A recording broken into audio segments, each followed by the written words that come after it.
మీరు అందరికి హెల్ప్ చేస్తామని చెప్తారు అక్కడ వాళ్ళు. వాళ్ళు చెప్పిందే రైటర్తో డిస్కస్ చేసి రాపిచ్చి పాడింది, అది పెద్ద హిట్ అయింది. బీజేపీది ఏ లైన్ తీసుకున్నారు మరి? బీజేపీది మోడీ గారిది సంబంధించి. ఒకసారి వినిపిస్తారా? డమ్ డమ్ డమ్ డమరుకం మోగుతుంటే పూనకం, డమ్ డమ్ డమ్ డమరుకం మోగుతుంటే పూనకం, హిందువుల బంధురా నరేంద్ర మోదీ. నరేంద్ర మోడీ సాంగ్ పాడి వస్తుంది. అంటే మామూలుగా ఇప్పుడు పాడ్కాస్ట్ మీద ఉన్నప్పుడు డిఫరెంట్ ఉంటుంది కదా, పాట పాడడం అంటే లిరిక్స్ అన్నీ ఉంటుంది, ఎలా అనిపిస్తుంది మీరు పాట పాడే సందర్భంలో? సంతోషం అనిపిస్తానా, ఎందుకంటే చెవుల్లో మనకు మ్యూజిక్ వినొస్తుంటుంది, రైటర్ పక్కన ఉంటాడు, మ్యూజిక్ రైటర్ పక్కన ఉంటాడు.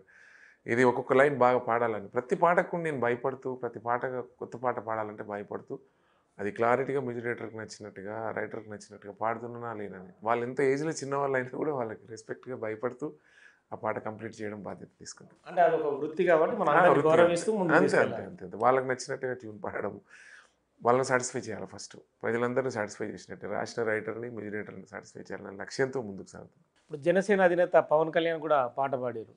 అంటే ఆయన సినిమా హీరో, అవునన్నా. ఆయన్ను అంటే ఏ కోణంలో తీసుకున్నారు మీరు? ఇప్పుడు పవన్ కళ్యాణ్ అంటేనే కొమరం పులి అన్నట్టుగా కొంచెం టైటిల్ కానీ, అలా సాంగ్స్ కానీ, మూవీస్ కానీ చూస్తాం మనం. కొంచెం అగ్రెసివ్గా ఉంటాడు, వీరుడు, కొంచెం పోరాట యోధుడు, ప్రజల పక్షాన నిస్వార్థంగా కొట్లాడుతున్నట్టుగా అనిపిస్తుంది. ఆ రచయిత కూడా అట్లే అనుకుని రాసినది. భగ భగ మండిన భగత్ సింగుర పవను, భగ భగ మండిన భగత్ సింగుర పవను, జనసేన జెండెత్తి ఊద జంగు సైరను. ఈ సాంగ్ కూడా చాలా బాగుంటుంది.